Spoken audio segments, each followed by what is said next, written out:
Subscribe now and press the bell icon. Never miss an update.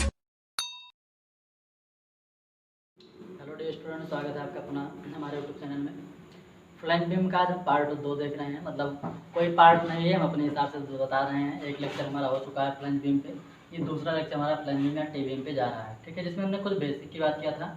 अब इसमें जो है हम आगे न्यूमेरिकल जहाँ से आपका उठता है, जो बेसिक आपके डेरिवेशन है, उनके बारे में थोड़ा सा देख लेते हैं, ठीक है। तो सबसे पहले हम देखेंगे यहाँ पर फ्लैंज ऑफ बीम, ठीक है, फ्लैंज ऑफ बीम, फ्लैंज या सॉरी फ्लैंज नहीं होगा, विड्थ ऑफ फ्लैंज। यहाँ पर हम देख रहे हैं क्या, विड्थ ऑफ फ्लैंज, क्योंकि ये सारी चीज़ें हमने बता दिया है कुछ, ठीक है। पिछले लेक्चर में हमने दिखाया फ्लैंज क्या है, वेब क्या है, रेव क्या है, रेव की डेप्थ, ओवरऑल बीम की डेप्थ कितना लेते हैं, फ्लैंज की चौड़ाई कितना लेते हैं, ठीक है।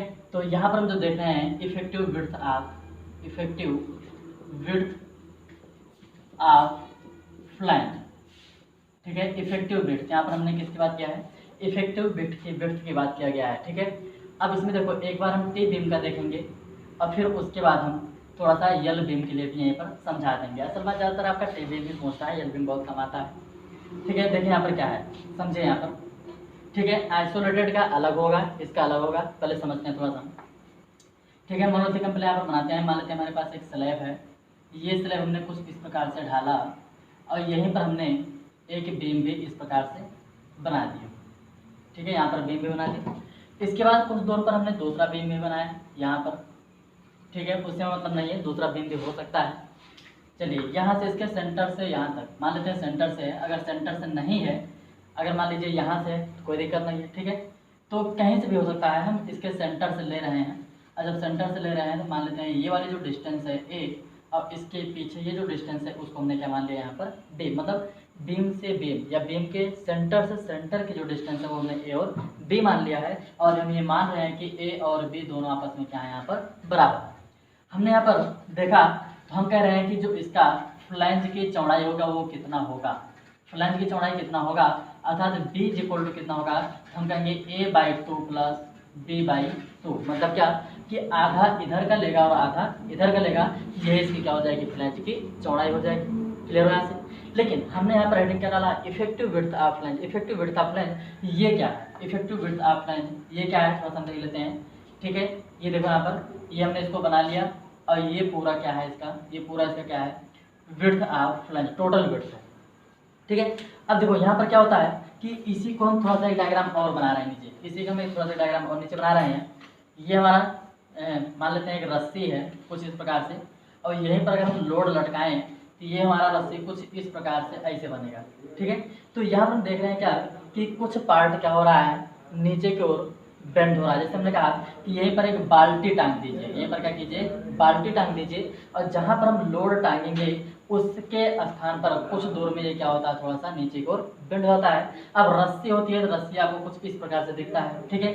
चलो वही चीज़ हम यहाँ पर देख रहे हैं, एक सरिया लेकर के देखिए, एक रॉड है, ये रॉड हमारा कुछ इस प्रकार से है, यहाँ पर हमने लोड लगाया। जब लोड लगाएंगे हम क्या देखेंगे, ये हमारा कुछ इस प्रकार से बेंड होगा।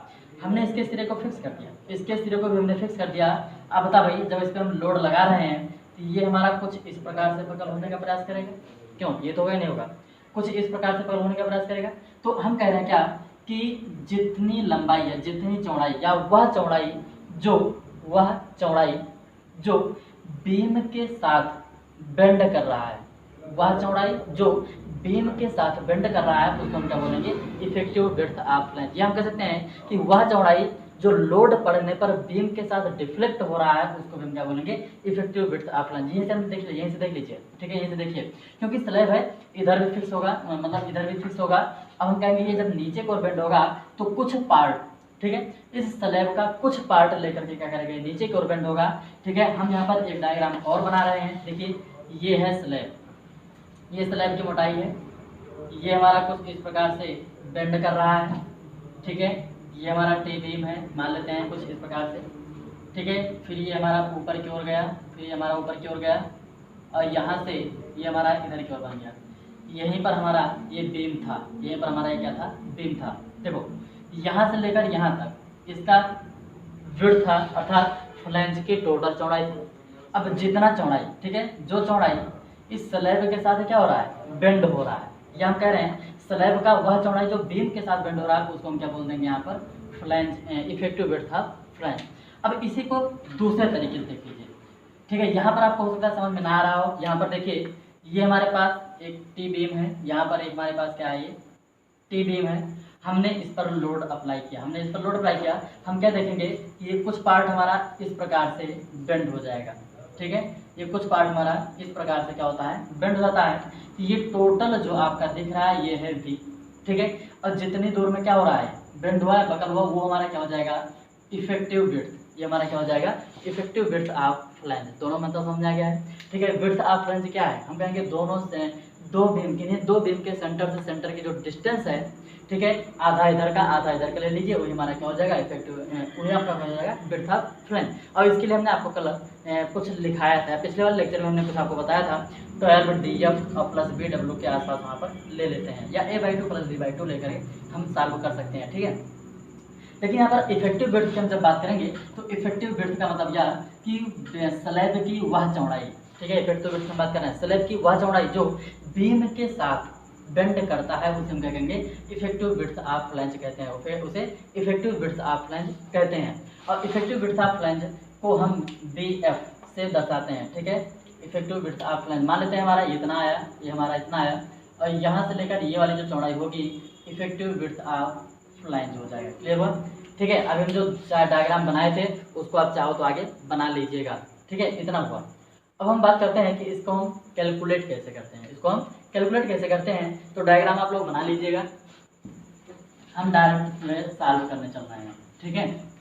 Effective width of flange heading है। अब उसी को हम छोटा सा एक डायग्राम बना रहे हैं, आप लोग यहाँ पर समझने का प्रयास कीजिएगा, ठीक है। टी बीम बना रहे हैं यहाँ पर,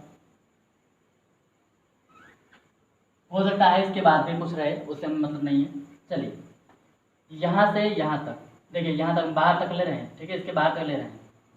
ये हम मान लेते हैं A है, यहाँ से लेकर यहाँ तक जो है इसको हम मान लेते हैं B है। इसके बाद भी हो सकता है CD इस प्रकार से बढ़ता हुआ चला जाएगा, और ये हम जानते हैं BW है, और इसको भी हम जानते हैं ये हमारा क्या है, VW है। क्लियर यहाँ से, और B तो आपको ऊपर पता ही है। चलिए पहले देखते हैं, ठीक है। फार्मूला डायरेक्ट डायरेक्ट फार्मूला कर रहे हैं, ठीक है। फॉर आइसोलेटेड टी बीम क्या है, क्या निकाल रहे हैं हम, इफेक्टिव विड्थ हम निकाल रहे हैं किसका, फ्लैंज का, ठीक है। फॉर आइसोलेटेड टी बीम हमारा कुछ इस प्रकार से रहेगा, ये हमारा स्लैब रहेगा ऊपर, ठीक है। इसके बाद हो सकता है और भी रहे कुछ, यहाँ पर हमारा बीम रहेगा, और यहाँ से हम ये कुछ इस प्रकार से नीचे दिखा रहे हैं, ठीक है। देखो यहाँ से लेकर यहाँ तक का ये जो पार्ट आपको दिख रहा है, यही आपका क्या है, फ्लैंज की चौड़ाई, ठीक है। इसमें हमें इफेक्टिव विड्थ निकालना है, और वो इफेक्टिव विड्थ हमारा क्या होगा, ठीक है। ये हमारा BW है, चलिए यहाँ पर देते हैं, ये हमारा क्या है, DF है, ठीक है, और ये भी DF है, अर्थात फ्लैंज की चौड़ाई। और फ्लैंज की चौड़ाई लगभग स्लैब की मोटाई के बराबर रखा जाता है, ठीक है। हम इसमें देखेंगे पहला जो आपका होगा VF is equal to flange की चौड़ाई इज इक्वल टू, अर्थात हम कह रहे हैं effective width of flange. Clear हुआ, आप जो भी समझना हो समझ लीजिएगा। V से हम लिख रहे हैं, केवल वो विड्थ की बात कर रहे हैं, VF लिख दिए हम समझ लेंगे यहाँ पर इफेक्टिव विड्थ की हम बात कर रहे हैं, ठीक है। इफेक्टिव विड्थ ऑफ फ्लैंज अर्थात VF इज इक्वल टू होगा आपका L0 अपान B प्लस 4, ठीक है। अब फिर यहाँ पर हम कहेंगे क्या, plus BW। Second is VF is equal to B। अब इन दोनों में जिसका मान कम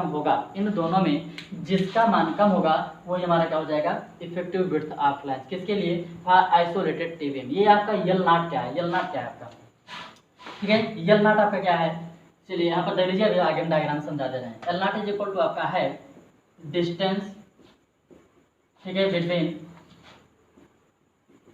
पॉइंट ऑफ कंट्राफ्लेक्चर, ठीक है, कंट्राफ्लेक्चर, ठीक है, पॉइंट ऑफ कंट्राफ्लेक्चर अर्थात सिंपल भाषा में आप कह सकते हो नवकर्तन बिंदु के बीच की जो है डिस्टेंस, या आप कह सकते हो कि 0 पॉइंट मोमेंट, ठीक है, 0 पॉइंट मोमेंट के बीच की जो डिस्टेंस है उसको हम क्या बोलेंगे, L0। क्लियर हुआ।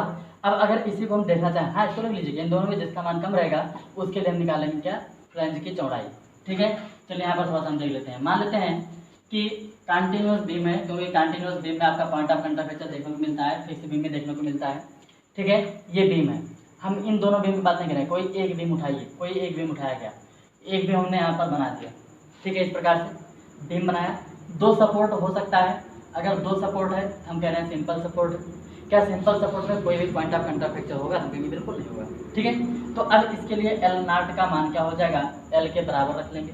लेकिन जब यहीं पर कंटिन्यूस बीम आ जाए, जब यहीं पर कंटिन्यूस बीम हो जाए तो हम कहेंगे कि अब ये हमारा कुछ इस प्रकार से चेंज होगा। बता भाई, ऐसा होगा कि नहीं होगा? कुछ हमारा इस प्रकार से होगा, ऋणात्मक बंधनांक गुण हो गया यहाँ पर। तो ये जो बिंदु आपका दिख रहा है, यही पॉइंट आपका क्या है? Point of contraflexure. ये पॉइंट आपका क्या है? Point of contraflexure. ठीक है, हो सकता है इसके बाद कुछ और भी पॉइंट हो इधर, तो अब क्या होगा? ये हमारा कुछ यहाँ से आ जाएगा। ठीक है, ये हमारा कुछ इधर से इधर चला जाएगा। तो इन दोनों बिंदुओं के बीच की जो डिस्टेंस है, देखिए यहाँ पर इन दोनों बिंदुओं के बीच की जो डिस्टेंस है, इसी को हम कहते हैं क्या? L not. क्लियर हो यहाँ से? ठीक है, तो एल नॉट आपको भी समझ में आ गया है। ठीक है, दो किन्हीं दो, या हम कह सकते हैं कि जहाँ पर बेंडिंग मोमेंट अपना साइन चेंज कर रहा है, या पॉइंट ऑफ कंट्राफेक्चर, या कह सकते हो जीरो पॉइंट मोमेंट के बीच की जो डिस्टेंस होगी उसको हम क्या बोलेंगे? L not. क्लियर हो यहाँ से? ठीक है, अब आगे मोनोलिथिक के लिए हम देखते हैं। ये तो आइसोलेट इसके किसके लिए था? आइसोलेटेड के लिए था। अब यहाँ पर हम मोनोलिथिक के लिए देखते हैं। ठीक है, मोनोलिथिक मोनोलिथिक टी बीम। ठीक है, फार मोनोलिथिक टी बीम। इसके लिए अगर हम देखेंगे, मोनोलिथिक का मतलब क्या? स्लैब और बीम दोनों एक साथ ढाला गया हो। ठीक है, यहाँ पर हम देख रहे हैं पहला पॉइंट। ठीक है, पहला पॉइंट देख रहे हैं L naught upon 6 plus B W plus 6 D F. ठीक है, आगे हम दूसरा देख रहे हैं a/2 प्लस b/2। ठीक है, अब प्लस बी डब्ल्यू। ठीक है, तीसरा पॉइंट हम देख रहे हैं क्या? L/2 plus B W. इन तीनों में जिसका मान कम रहेगा, ठीक है, इन तीनों में जिसका मान कम रहेगा वही हमारा क्या ले जाएगा? फ्लैंज की चौड़ाई। ये हमारा क्या है? ये हमारा क्या है? फ्लैंज की चौड़ाई। वो भी कौन सी चौड़ाई है? वो भी कौन सी चौड़ाई है? Effective width of flange. वो भी कौन सा है? Effective width of flange. इन तीनों में जिसका मान कम रहेगा वही हमारा क्या ले जाएगा? इफेक्टिव विड्थ ऑफ फ्लैंज लिया जाएगा। बराबर क्लियर हुआ? ये किसके लिए? मोनोलिथिक बीम के लिए। अगर इसके पहले हम देखते थे आइसोलेटेड के लिए, आइसोलेटेड में क्या आपको दिखा था? ठीक है, आइसोलेटेड में भी आपने कुछ लिखा था। ठीक है, तो आइसोलेटेड में आपने क्या लिखा था? L0 अपान B प्लस 4। अब पूरे का प्लस हमने क्या था? BW। जहाँ पर L नॉट आपने वहाँ पर देखा था पॉइंट ऑफ कंट्राफेक्चर के बीच की डिस्टेंस, यहाँ पर भी वही चीज़ है, पॉइंट ऑफ कंट्राफेक्चर के बीच की डिस्टेंस। बता क्लियर हुआ? ये जो आपका L है, ये आपका इफेक्टिव लेंथ है। ये हमारा क्या है? यहाँ पर इफेक्टिव लेंथ है। मान लीजिए सिंपली सपोर्टेड बीम है, मान लीजिए सिंपली सपोर्टेड टी बीम है, तो वहाँ पर L नॉट का मान वही आपका जो स्पैन है वही आपका टोटल ले लिया जाएगा। लेकिन अगर कंटिन्यूअस बीम है, अगर कंटिन्यूअस बीम है, ठीक है, फॉर कंटिन्यूअस टी बीम, ठीक है, इसके लिए जो एल नॉट होगा 0.7 LE के बराबर लिया जाता है। यहाँ से 0.7 LE के बराबर लिया जाता है। क्लियर यहाँ से? तो फ्लैंज की चौड़ाई, बस ये फार्मूला आप ध्यान में रखिएगा, यहाँ से हम सारे क्वेश्चन को सॉल्व कर सकते हैं। ठीक है, एक क्वेश्चन हम यहाँ से उठा रहे हैं, वो क्वेश्चन आप लोग थोड़ा सा देखने का प्रयास कीजिएगा। ठीक है, अच्छा, यल बीम होता तब क्या होता? यल बीम होता तो इसी का 1/2, इसका 1/2। क्लियर हुआ? साल हो जाता वहाँ पर। अच्छा, ये सारी चीज़ों को आपको नहीं देखना है। अब इन चीज़ों को नहीं देखना है। जब यल बीम की बात करेगा तो यल बीम में केवल ध्यान दीजिए, यल बीम में केवल इसका 1/2 कर देना, इसका 1/2 कर देना, इसका नहीं करना है, क्योंकि ये नहीं चेंज होता है। ये आपका सेम है, ये आपका क्या है? सेम है। ठीक है, तो हम कहेंगे क्या कि इसमें 1/2 करेंगे, ये हमारा हो जाएगा 3DF, ये हमारा क्या हो जाएगा? L0/12 हो जाएगा। क्लियर हुआ? ये किसके लिए होता है? एल बीम के लिए होता है। क्लियर यहाँ से? चलिए आगे देखते हैं। चलो, एल बीम अभी थोड़ा सा हम लास्ट में बताते हैं आपको अलग से, उसको आप लिखना होगा, लिख लीजिएगा। ठीक है, एक क्वेश्चन उठाते हैं। क्वेश्चन आपका है, कोई टी बीम दिया गया है जिसके फ्लैंज की गहराई 100 mm लिया गया है, वेब की चौड़ाई 300 mm लिया गया है, ओवरऑल डेप्थ आपका है 500। ठीक है, एल इफेक्टिव आपका 6 मीटर दिया गया है, जबकि एल नॉट आपका 3.6 मीटर दिया गया है। ठीक है, चलिए हम डायग्राम बनाते हैं। ये क्वेश्चन है, क्वेश्चन हम पढ़ नहीं रहे हैं, डायरेक्ट हम क्वेश्चन बना दे रहे हैं यहाँ पर। ठीक है, ये देखिए यहाँ पर एक टी बीम है। ठीक है, टी बीम है, यहाँ पर ओवरऑल डेप्थ इसका दिया गया है, हम बता रहे हैं, आप लोग सॉल्व कीजिएगा इसको, ठीक है। कैलकुलेटर यहाँ लेके नहीं आएंगे। बी डब्ल्यू, ये बी डब्ल्यू है, इसका मान दिया गया है 300 mm, ठीक है। और ये आपको कैलकुलेट करना है, इसकी जो डेप्थ दिया गया वो दिया गया है 100 mm, ठीक है। एल इफेक्टिव का मान दिया गया है 6 मीटर, एल नॉट का मान दिया गया है 3.6 मीटर, ठीक है। 3.6 मीटर, हाँ ये। अब इसमें आपको निकालना है वी एफ का मान, कैसे निकालोगे, ठीक है।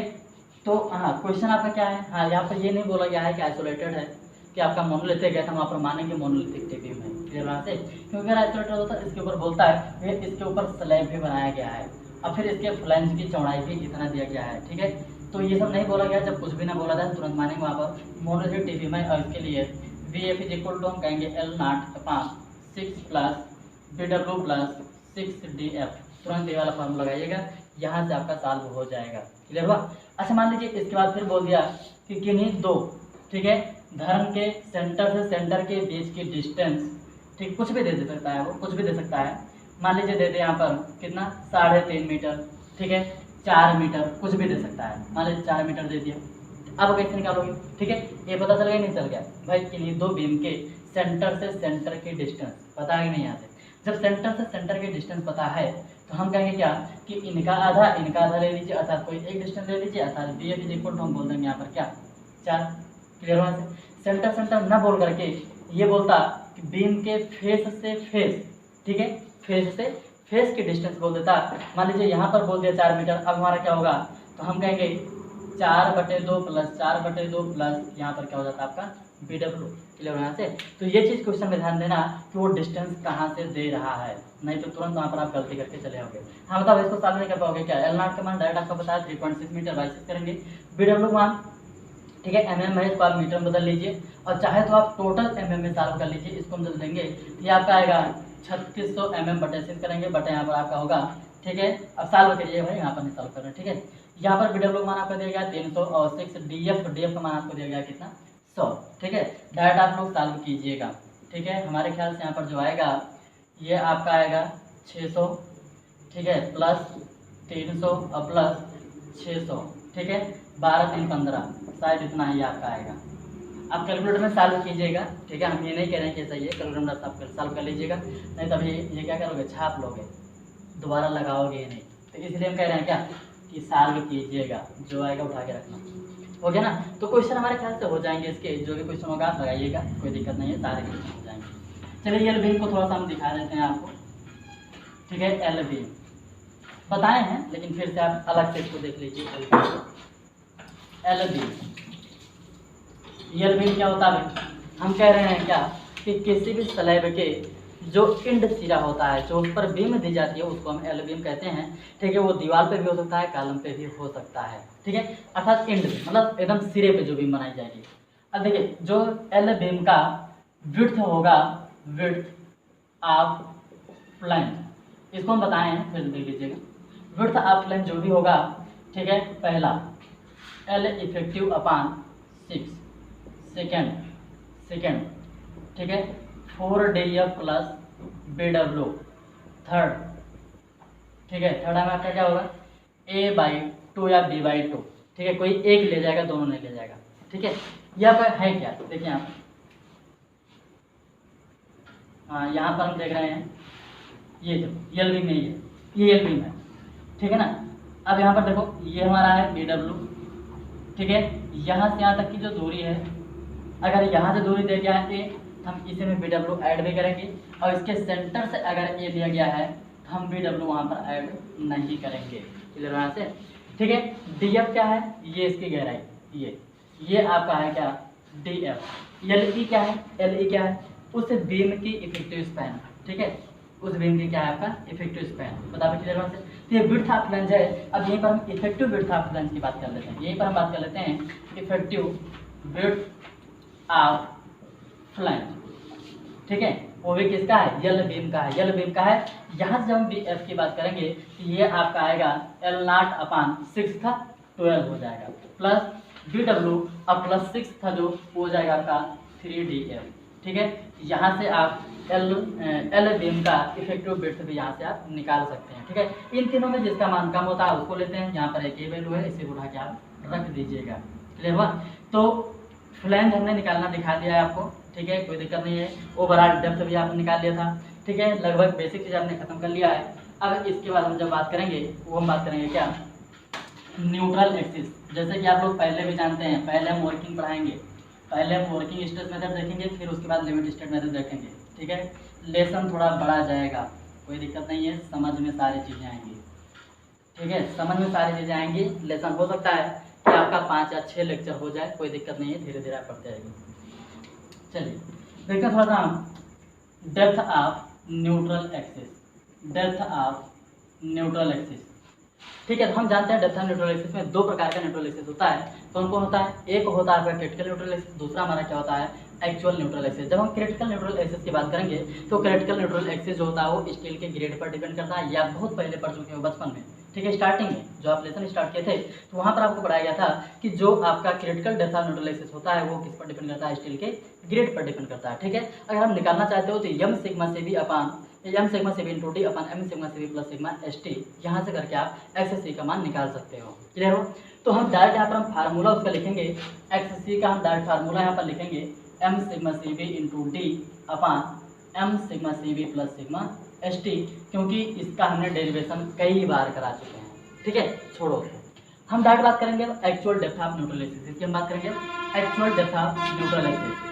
जो आपका critical depth of neutral axis होता है ये हर चीज़ के लिए फिक्स रहेगा, हर सेक्शन के लिए फिक्स रहेगा, कॉलम को छोड़कर जितने भी हॉरिजॉन्टल मेंबर हैं सबके लिए एक ही फार्मूला वही बीम वाला लगा देना है। ठीक है, अब बात आती है कि हमारे पास कोई एक्चुअल की हम बात कर रहे हैं। अगला actual depth of neutral axis, actual depth of neutral axis. चलिए यहाँ पर देखते हैं थोड़ा सा। ये हमारे पास टी बीम है, बहुत ध्यान से समझना भैया। ये हमारे पास टी बीम है यहाँ पर। ठीक है, ये कुछ इतना है। ठीक है, फिर यहाँ पर स्टील रेनफोर्समेंट भी प्रोवाइड किया गया है, स्टील रेनफोर्समेंट भी प्रोवाइड किया गया है। कितना है हमें नहीं पता है, AST हम मानेंगे। क्या है ये आपका AST। ठीक है, तो डेप्थ ऑफ न्यूट्रल एक्सिस कहाँ कहाँ जा सकता है? देखो, ये आपका है स्लैब, या इसी को हम कहते हैं फ्लैंज, इसी को हम कहेंगे रिब। ठीक है, ध्यान दीजिए, या तो न्यूट्रल एक्सिस इस स्लैब के भीतर से जाएगा। ठीक है, केस नंबर 1, पहला केस हमने क्या देखा, पहला केस हमने क्या देखा कि जो भी न्यूट्रल एक्सिस है, जो भी न्यूट्रल एक्सिस है वो या तो फ्लैंज के भीतर से जाएगा, दूसरा या तो ठीक है इस फ्लैंज को स्पर्श करते हुए जाएगा। ध्यान देना, पहला केस हमने क्या देखा, पहला केस हमने ये देखा कि न्यूट्रल एक्सिस या तो फ्लैंज से जाएगा या तो फ्लैंज को स्पर्श करते हुए जाएगा। ठीक है, दूसरा केस हमने क्या देखा, या तो फ्लैंज को स्पर्श करते हुए जाएगा, और तीसरा केस हमने क्या देखा कि ना तो फ्लैंज को स्पर्श करेगा ना तो फ्लैंज में जाएगा, ये डायरेक्ट कहाँ पर जाएगा, रिब में जाएगा। कहाँ पर जाएगा, रिब में जाएगा। तो यदि किसी भी बीम में, यदि किसी भी टी बीम में न्यूट्रल एक्सिस रिब से होकर के जा रहा है तो उसको हम आइडियल टी बीम कहते हैं, और यह सेक्शन इकोनॉमिकल होता है। यह सेक्शन आपका कैसे होगा, इकोनॉमिकल होता है। ध्यान दीजिएगा, यहाँ पर हमने क्या कहा, हमने कहा कि यदि किसी टी बीम में न्यूट्रल एक्सिस उसके रिब से होकर के जा रहा है या वेब से होकर के जा रहा है तो वह सेक्शन इकोनॉमिकल कहलाता है। ठीक है, या हम कहेंगे क्या कि वह सेक्शन इकोनॉमिकल सेक्शन होता है और उसे ही आइडियल टी बीम भी कहते हैं। बताइए क्लियर हो से? तो 3 केस हमने देखा कि या तो न्यूट्रल एक्सिस फ्लैंज से जाएगा, या तो फ्लैंज को स्पर्श करते हुए जाएगा, या तो वेब से होकर के जाएगा। ठीक है, अब यहीं पर थोड़ा सा हम देख लेते हैं, यहीं पर थोड़ा सा देख लेते हैं कि ये जो फ्लैंज की गहराई है, इस फ्लैंज की गहराई को हम क्या बोलते हैं, DF। बताइए क्लियर हो? तो पहला केस हमने क्या देखा, पहला केस हमने यहाँ पर देखा कि XA का मान जो भी है वो कम हो रहा है DF से। क्लियर हो भाई? DF देखो यहाँ पर XA यहाँ पर है, तो XA का मान कम हो रहा है किससे, DF से। हम कह रहे हैं हमारा हुआ पहला केस। इस केस में जो भी न्यूट्रल एक्सिस होगा वह न्यूट्रल एक्सिस इस फ्लैंज से होकर जाएगा, और जब किसी धरण में न्यूट्रल एक्सिस फ्लैंज से होकर जाता है, ठीक है, जब किसी टी बीम में न्यूट्रल एक्सिस उसके फ्लैंज से होकर जाता है तो वह बीम एक सिंपल रेक्टेंगुलर बीम की भांति कार्य करता है। यहाँ से सिंपल रेक्टेंगुलर बीम की भांति कार्य करता है, जैसे अभी तक आप पढ़ते हुए आ रहे हो। दूसरा केस हमने कहा, दूसरा केस ठीक है। इस फ्लैंज को स्पर्श करते हुए जा रहा है, मतलब X A is equal to क्या होगा आपका डी एफ। अभी भी आपका बीम जो होगा ये सिंपल रेक्टेंगुलर की भांति कार्य करेगा, लेकिन ऐसे में जहाँ पर एक्स ए रहेगा वहाँ पर हम क्या रख देंगे, डी एफ रख देंगे। जब हम तीसरे केस की बात करेंगे तो हम कह रहे हैं एक्स ए का मान अधिक होगा किससे, डी एफ से। अर्थात इस स्थिति में जो भी न्यूट्रल एक्सिस होगा वो हमारा कहाँ से जाएगा, फ्लैंज, सॉरी वो हमारा कहाँ से जाएगा, वेब से जाएगा या रिब से जाएगा, और इसे ही हम क्या कहते हैं, आइडियल टी बीम कहते हैं। ठीक है, इसे ही हम क्या कहेंगे, आइडियल टी बीम कहते हैं। और ये हमारा क्या होता है, इकोनॉमिकल होता है। ठीक है, इकोनॉमिकल होता है, लिख लीजिए देखना रहो तो, इकोनॉमिकल होता है। ठीक है, फिर यहाँ पर कह रहे हैं क्या कि यहाँ पर जो भी न्यूट्रल एक्सिस होगा, जो भी न्यूट्रल एक्सिस होगा वो कहाँ से जाएगा, वेब से जाएगा या रिब से जाएगा। यहाँ पर न्यूट्रल एक्सिस जो भी होगा ये फ्लैंज से जाएगा, फ्लैंज से जाएगा, और ये सिंपल रेक्टेंगुलर बीम की भांति कार्य करता है, सिंपल रेक्टेंगुलर बीम की भांति कार्य करता है। ये भी आपका कुछ इसी प्रकार से रहेगा। बता दीजिए यहाँ से, तो समझ में आ गया है। हम कहेंगे क्या कि जो भी हम डेप्थ ऑफ न्यूट्रल एक्सिस निकालेंगे, एक्चुअल डेप्थ ऑफ वह 3 केस में निकाला जाएगा, पहला, दूसरा, तीसरा। हम सबसे पहले बात कर लेते हैं किसका, पहले केस की। सबसे पहले हम बात कर रहे हैं किसकी, पहले केस की। ठीक है, तो पहले केस के लिए हम डायग्राम यहाँ पर बनाते हैं, बाकी हम सबको यहाँ पर मिटा देते हैं। ठीक है, पहले केस के लिए डायग्राम बनाइए, पहले केस के लिए। ठीक है, जब पहले केस के लिए हम डायग्राम बनाए, हमने देखा कि यहाँ पर, ठीक है, स्ट्रेस स्ट्रेन डायग्राम भी देख लेते हैं। जब स्ट्रेस स्ट्रेन डायग्राम देखेंगे, हमने कहा कि न्यूट्रल एक्सिस आपका यहाँ से जा रहा है, यहाँ से जा रहा है, और ये हमारा कुछ इस प्रकार से बनेगा। ठीक है, यहाँ पर जो स्ट्रेस हो रहा है आपका मैक्सिमम, वो हो रहा है सिग्मा सी बी, क्लियर हो रहा है, सिग्मा सी बी। और यहाँ पर जो स्ट्रेस हो रहा है वो स्ट्रेस हो रहा है sigma S T upon M. ये हमारा जो है आपका एक्स ए, और ये वाली जो डिस्टेंस आएगी वो हो जाएगा डी माइनस एक्स। बताओ क्लियर हो, वही एक्चुअल है भाई, वही एक्चुअल है, आप ध्यान में रखिएगा। यहाँ से जो इसकी चौड़ाई है वो हमारा इफेक्टिव विड्थ ऑफ फ्लैंज है, डी एफ है। ठीक है, और यहाँ से लेकर इसके सेंटर तक की जो डिस्टेंस होगा उसको हम बोल देंगे क्या, स्मॉल डी। बताओ क्लियर है। तो इसके लिए हम फार्मूला आप निकाले हो कि जब यहाँ देखो हमने क्या कहा, जब फ्लैंज से न्यूट्रल एक्सिस जा रहा है या फ्लैंज के भीतर से न्यूट्रल एक्सिस जा रहा है, तो यह सिंपल रेक्टेंगुलर बीम की भांति कार्य करेगा। और सिंपल रेक्टेंगुलर बीम की भांति बीम के लिए आपने पढ़ा है कंप्रेसिव जोन का मोमेंट और बराबर करते थे हम टेंसाइल जोन का मोमेंट, ये करते नहीं करते थे। तो कंप्रेसिव जोन का मोमेंट के लिए फोर्स इंटू, ठीक है, क्या करते थे वहाँ पर, फोर्स नहीं लेते थे, फोर्स हम मोमेंट में लेते थे। जब हम डेप्थ ऑफ न्यूट्रल से निकालते थे वहाँ पर हम एरिया इंटू डिस्टेंस की हम बात कर लेते थे। ठीक है, तो जब यहाँ पर हम देख रहे हैं कंप्रेसिव जोन, तो कंप्रेसिव जोन का जो एरिया होगा वो कितना होगा, ये देखो, ये है कंप्रेसिव जोन, यही एरिया पूरा लेना है। तो वी एफ इंटू क्या हो जाएगा आपका एक्स, ना कि डी एफ। डी एफ नहीं लेंगे हम, क्योंकि इतना ही आपका लेना है और हमारा कितना है, एक्स है, इसलिए हम बात कर रहे हैं क्या, वी एफ इंटू एक्स। बताओ क्लियर हुआ। और गुण हम करेंगे एक्स बाई टू। बताओ क्लियर, क्योंकि यहाँ पर कार्य करेगा और यहाँ से लेकर यहाँ तक की जो डिस्टेंस होगा एक्स बाई टू हो जाएगा। ठीक है, ये आपका आया। अब खत्म। अब नीचे टेंसाइल जोन का आ गया। जब टेंसाइल जोन का आ गया तो हम यहाँ पर बात करेंगे, इसको हम कंक्रीट के समतुल्य करते थे, तो यहाँ पर यम ए एस टी और इंटू में आपका क्या था, डी माइनस एक्स। बता दीजिए यहाँ से। ठीक है, जब इसको हम चालू किए तो यहाँ से आपका आया V F into X square by two is equal to M A S T और ब्रेकेट में आपका बन गया क्या, डी माइनस एक्स। बता दीजिए यहाँ से। ठीक है, तो ये चीज़ आप यहाँ से निकाल लिए, पहला केस है। जबकि हम बात किए थे क्या कि जब एक्स का मान डी एफ से बहुत ही कम हो। बता दो क्लियर हो यहाँ से। दूसरा केस हम बात कर लेते हैं। अब हम दूसरा केस बात करेंगे तो दूसरे केस हमने क्या कहा, ठीक है, बना रहे हैं, इसको हटा रहे हैं। दूसरे केस हमने क्या कहा कि दूसरे केस में जो भी न्यूट्रल एक्सिस है, जो भी न्यूट्रल एक्सिस है वो कहाँ से जा रहा है, फ्लैंज को स्पर्श करते हुए जा रहा है। ठीक है, दूसरे केस में यहाँ से जा रहा है, यहाँ दूसरा केस है, न्यूट्रल एक्सिस यही है। ठीक है, तो यहाँ पर हमने क्या कहा, यहाँ पर जब स्टैंड डायग्राम बनेगा हमारा, तो ये हमारा कुछ इस प्रकार से बनेगा। ठीक है, ये जो दूरी है हमारा, वही हमारा है क्या, x, वही हमारा क्या है यहाँ पर x। ठीक है, और यही हमारा क्या है, df। ये दोनों आपस में क्या है, बराबर। ऊपर स्ट्रेस आपका सिग्मा सी बी रहेगा। ठीक है, यहाँ पर 0 हो रहा है, यहाँ पर आपका sigma S T upon M हो रहा है। तो अभी भी कुछ परिवर्तित नहीं हो रहा है। देखो हम कैसे दिखा रहे हैं, कंप्रेसिव जोन का मोमेंट बराबर टेंसाइल जोन का मोमेंट। जब कंप्रेसिव जोन की हम बात कर रहे हैं तो ये पूरा आपका हो रहा है क्या, कंप्रेसिव जोन, ठीक है।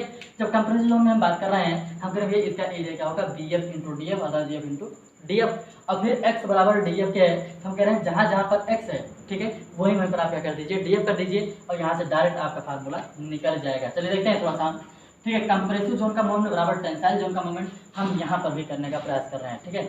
अब देखिए यहाँ पर ये होता है आपका डी माइनस एक्स, ये हमारा क्या होता है, डी माइनस एक्स, और x is equal to D F है, तो डी माइनस यहाँ पर क्या हो जाएगा आपका डी एफ, ठीक है। डायरेक्ट हम लिख रहे हैं यहाँ पर D F into D F square by 2 is equal to M A S T, और डी माइनस यहाँ पर हम क्या कर देंगे, डी एफ, जहाँ पर डी एफ आपका क्या है, डी एफ आपका कहाँ पर क्या है, ठीक है। डी एफ आपका क्या है, स्लैब की गहराई या फ्लैंज की मोटाई, दोनों की चीज़ है, स्लैब की गहराई या फ्लैंज की मोटाई, बता दीजिएगा, ठीक है। तो ये भी आपने यहाँ पर देख लिया, ये दूसरा केस है, ये कौन सा केस है, दूसरा केस है, जिस स्थिति में x का मान बराबर था किसके, डी एफ के, बता दीजिएगा, ठीक है। तो ये दोनों हमारे ख्याल से आपको समझ में आ गया है। अब हम तीसरे केस की बात करते हैं। अच्छा, अब आपके मन में आएगा हम कैसे समझेंगे ऊपर है कि नीचे है, ठीक है। जब आप लिमिट स्टेट में देखेंगे तो वहाँ पर आपको एक्यूरेट समझ में आएगा, क्योंकि अब यहाँ तो ये क्या है आपका उतना ज़्यादा अच्छा भी नहीं है और उतना ज़्यादा आपका ये यूज भी नहीं करता है। हाँ, यहाँ पर हम एक तरीका आपको बताते हैं कि जो आपका क्रिटिकल डेप्थ ऑफ इलेक्ट्रोलिसिस है उसी के रिस्पेक्ट में ये माना जाता है, ठीक है, माना जाता है।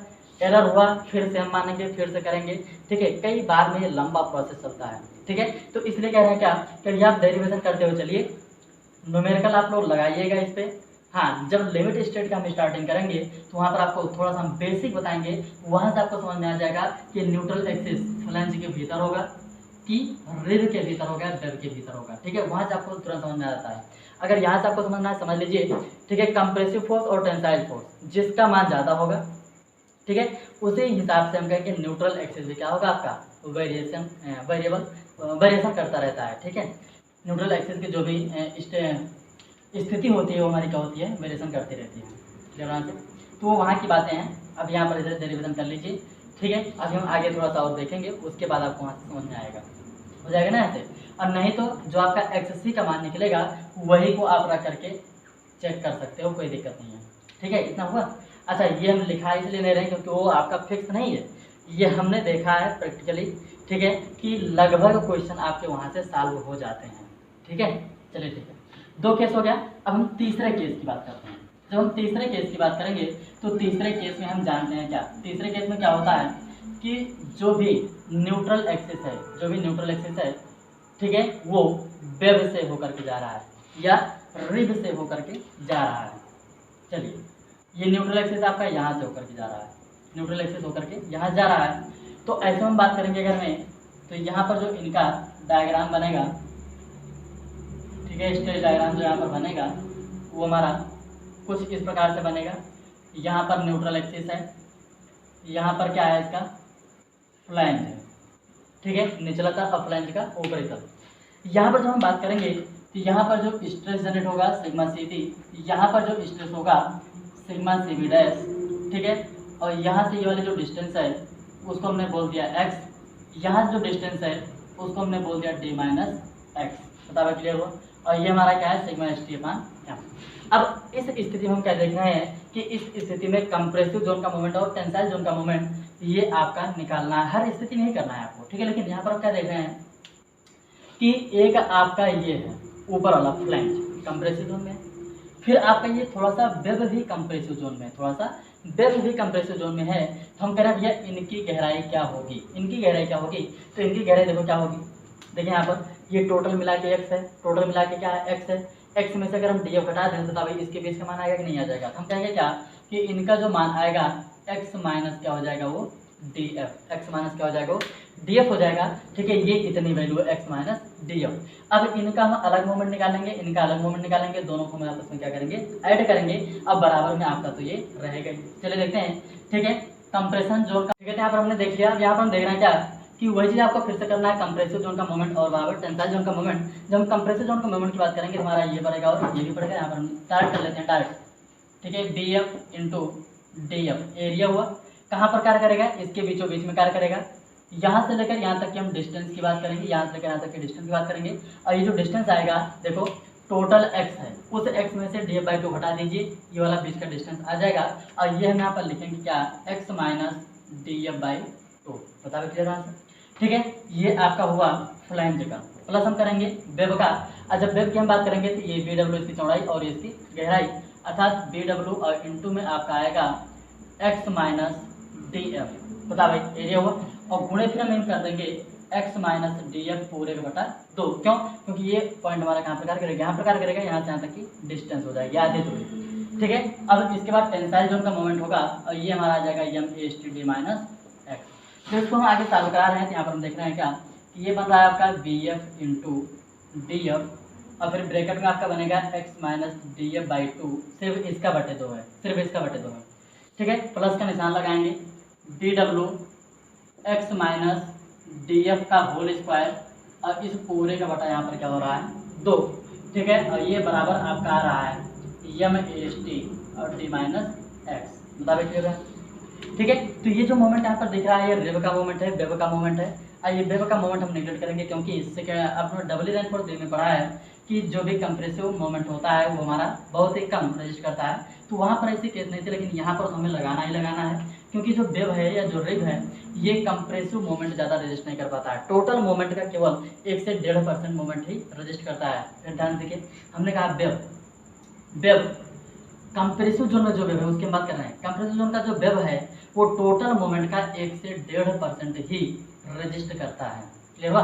तो इसलिए क्या करते हैं कि इसको हम छोड़ देते हैं, निगलेक्ट कर देते हैं और लास्ट में आपका बचता कौन है, ये और ये।